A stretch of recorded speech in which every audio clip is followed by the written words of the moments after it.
Indonesia is feeling the impact of climate change in many ways, especially from more frequent and destructive natural disasters such as floods, droughts, and landslides. People experience the impact of climate change differently. Poor people, particularly poor women, are more vulnerable. This is because in many cases, women face challenges to access valuable resources like land, education, and finance. These things are needed to help people adapt to changes in their lives and to respond to crises caused by climate change or other changes. Indonesia has made great strides in improving equality between women and men. There are social and structural barriers that still limit women's empowerment. These barriers need to be acknowledged and overcome. To help people in Indonesia face climate change, funding is needed for climate action. This means projects and programs that help people adapt or adjust to climate change and mitigate or reduce greenhouse gases that are causing climate change.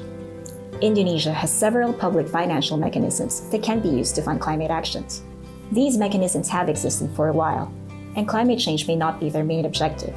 However, they can be used to fund activities such as planting trees, building water wells, building more energy-efficient transport systems, or installing renewable energy sources. All these are climate action because they help people adapt to climate change and reduce greenhouse gases. Only since 2016 that Indonesia has started accounting for how much of the state budget is allocated for climate action. This process is called climate budget tagging.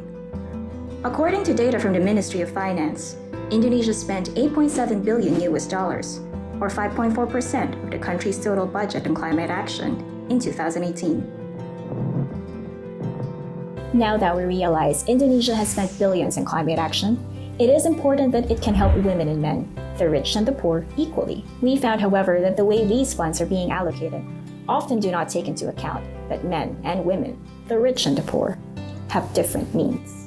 For example, some funds may want to reduce poverty by building forestry-based businesses, but you can't loan. For example, some funds may want to reduce poverty by building forestry-based businesses. But to get loans from this fund, people need to have business skills, know about forestry, and be part of cooperatives. And even if everyone is welcome to apply, it is practically impossible for women or the rural poor to get this loan because they can't meet the requirements. Women can be powerful forces in a society if they are not seen as just victims of climate change. They are contributing every day with their knowledge and their work to make their community and households resilient to climate change. But women's actions are often silent, in the background, unseen, unheard, unpaid. Climate change is a big issue affecting everyone, and we need everyone to help face it. To do that, climate finance mechanisms need to see and hear women and men equally, and make sure they both benefit from funding the local level. Climate finance mechanisms need to be aware of these gender-related risks and limitations. Women may not be in institutions and meetings where decisions are made on how to use public funds. They may not get the information about the funds coming in and how they can access them. Even if there are women in these institutions and meetings, their views and thoughts may not be taken seriously or may not be expressed publicly due to traditions and cultures that define what women can and cannot do.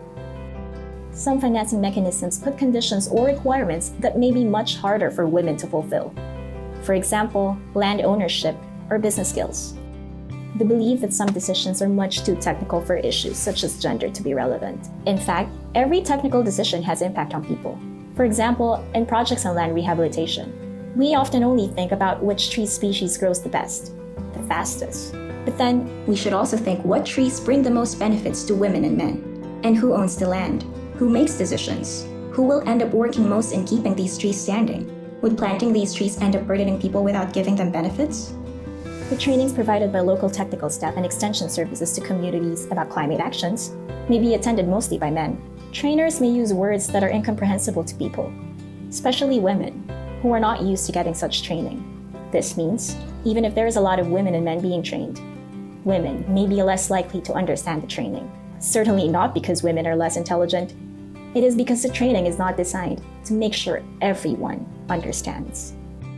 There are some beliefs that what is good for the community is automatically good for women, but this is not always the case. There is a lack of capacity building to stakeholders at all levels on how to integrate gender and climate change adaptation and mitigation actions. What should be done? Both women and men and all other groups in a society have different but important insights and experiences to contribute to designing and implementing equitable and effective climate change actions, and they should be fully included in decision-making relating to climate change financing at all levels.